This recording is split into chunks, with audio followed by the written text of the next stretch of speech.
All right, let's get right into it. If you're new to Japan, or maybe even just planning a visit, there's this one particular social trap that you hear about a lot from seasoned expats. It's a little tricky, but honestly, knowing about it can save you a whole lot of confusion down the line. Now, I know what you're thinking. That sounds pretty extreme, right? But believe it or not, this is a real saying that gets passed around the foreign community in Japan. And while it might have a bit of a joking tone, people are often dead serious when they say it. So, what on earth is really behind this wild piece of advice? So, first things first, let's frame this the right way. This isn't just some casual tip you hear once and forget. It's treated as a pretty serious warning, passed down from people who've been in Japan for a while to the newcomers who are just stepping off the plane. And here's the crucial thing to understand. This warning isn't saying that relationships in Japan are bad. Not at all. It's actually about your state of mind. When you're in a brand new country, everything is just thrilling. The culture, the food, the sights, you're buzzing with excitement, and it is so easy to get swept up in it all. And that brings us to what you could call the new in Japan effect. It's this really common psychological mix-up, and that famous warning we talked about, well, it's designed to help you sidestep it. This is the absolute core of the issue.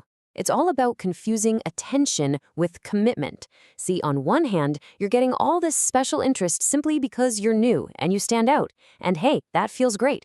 But that kind of attention is a world away from real commitment. A genuine, deep interest in who you are as a person.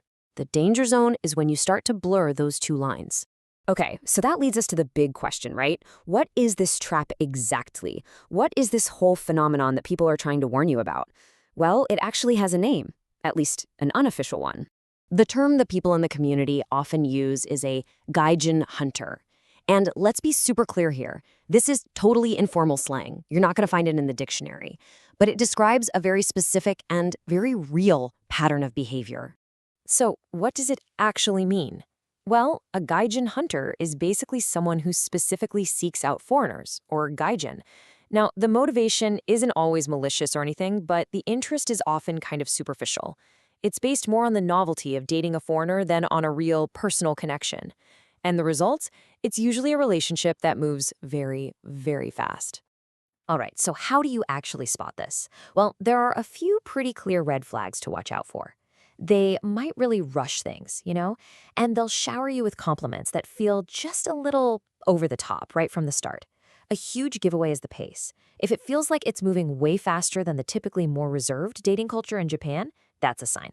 But really, it all boils down to this. If their interest feels like it's all about your foreignness instead of about you, that's the heart of the issue right there.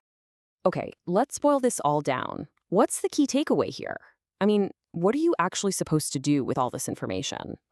First, and this is super important, this is absolutely not a description of everyone in Japan. Not even close. That would be a totally ridiculous stereotype. We're just talking about a specific pattern of behavior that's common enough that this warning has been around for years. Think of it as an exception to the rule, but an exception you should probably know about. And so here we are, full circle. The real advice isn't don't date anyone. It's so much simpler than that. It's this. Don't fall for the first person who makes you feel special just because you're new. Take your time, for sure. Enjoy the attention. It's fun.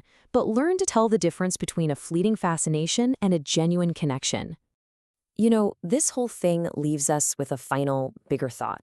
And it's one that goes way beyond Japan. It's about navigating any new place, really. The real question is this. How can you balance that healthy, smart caution with being wonderfully, vulnerably open to all the new people and new experiences that make traveling so amazing? Definitely something to think about.